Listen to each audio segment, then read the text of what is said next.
नमस्कार। मैं रुचि देव। दोस्तों, आप सभी को होली की बहुत सारी मुबारकबाद।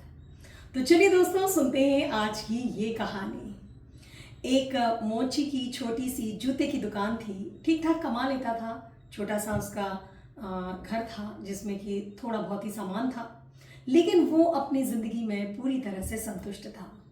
वो बहुत ही दयालु और हर वक्त दूसरों की मदद करने के लिए तैयार रहता था।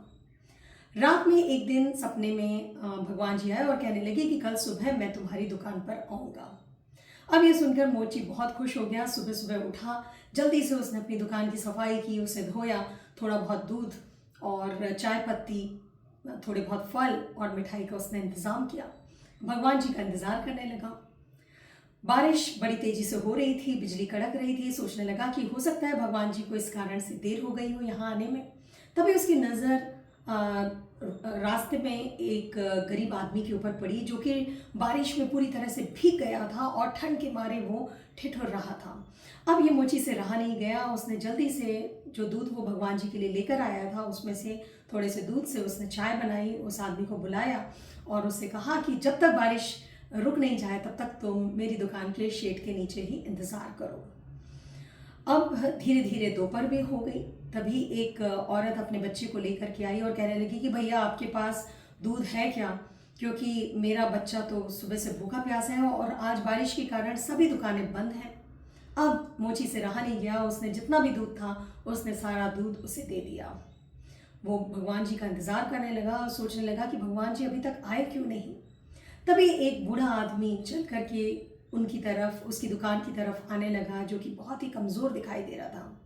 उस बूढ़े आदमी ने कहा कि तुम्हारे पास बेटा कुछ खाने पीने का है क्या, क्योंकि बारिश के कारण मैं यहाँ पे फंस गया हूँ, पता नहीं कितनी देर में अपने घर जा पाऊँ और मुझे बहुत भूख लग रही है। तो मोची ने जो भी उसके पास मिठाई और फल थे उसने वो सब बूढ़े बाबा को दे दिया। अब वो भगवान का इंतज़ार करने लगा, लेकिन भगवान का तो कोई अता पता ही नहीं था। धीरे धीरे रात भी हो गई। वो कहने लगा कि भगवान जी आपने तो आज मुझे बहुत ही बड़ा बुद्धू बना दिया और जब आपने तो मुझे धोखा दे दिया। भाई आपको आना नहीं था तो आपने मुझे बोला क्यों। ऐसा कहते कहते उसकी नींद लग गई। रात में फिर सपने में भगवान जी आए और कहने लगे मैंने तुम्हें कोई धोखा नहीं दिया। मैं तो 3 बार तुम्हारी दुकान पर आया था और तीनों बार निस्वार्थ भाव से तुमने मेरी सेवा की और मैं तुमसे बहुत खुश हूँ।